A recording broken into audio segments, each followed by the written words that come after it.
കോതമംഗലത്തെ ജനവാസ മേഖലയിൽ വീണ്ടും കാട്ടാനക്കൂട്ടം. കൊട്ടപ്പടിക്ക് സമീപം വാവേലിയിലാണ് കാട്ടാനക്കൂട്ടം എത്തിയത്. പകൽ സമയം കാട്ടാനക്കൂട്ടം എത്തിയത് ജനങ്ങളെ പരിഭ്രാന്തിയിലാക്കി. വന്യമൃഗശല്യം രൂക്ഷമായ പ്രദേശമാണ് കോട്ടപ്പടി പഞ്ചായത്തിലെ വാവേലി. ഇന്നലെ വൈകിട്ട് 10ഓളം കാട്ടാനകളാണ് വനാതിർത്തിയിൽ തമ്പടിച്ചത്.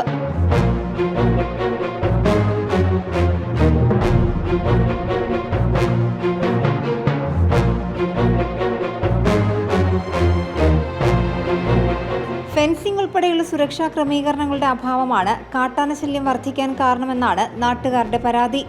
രാത്രിയിലെത്തുന്ന കാട്ടാനകൾ കൃഷി നശിപ്പിക്കുന്നതും പതിവാണ്.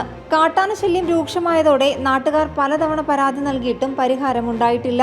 കഴിഞ്ഞ മാസം വാവേലിയിൽ ബൈക്കിൽ സഞ്ചരിച്ചവരെ കാട്ടാന ആക്രമിച്ചിരുന്നു. വനമേഖലയിൽ റോഡിലിറങ്ങുന്ന കാട്ടാനകൾ വാഹനങ്ങൾ നശിപ്പിക്കുന്നതും പതിവാണ്.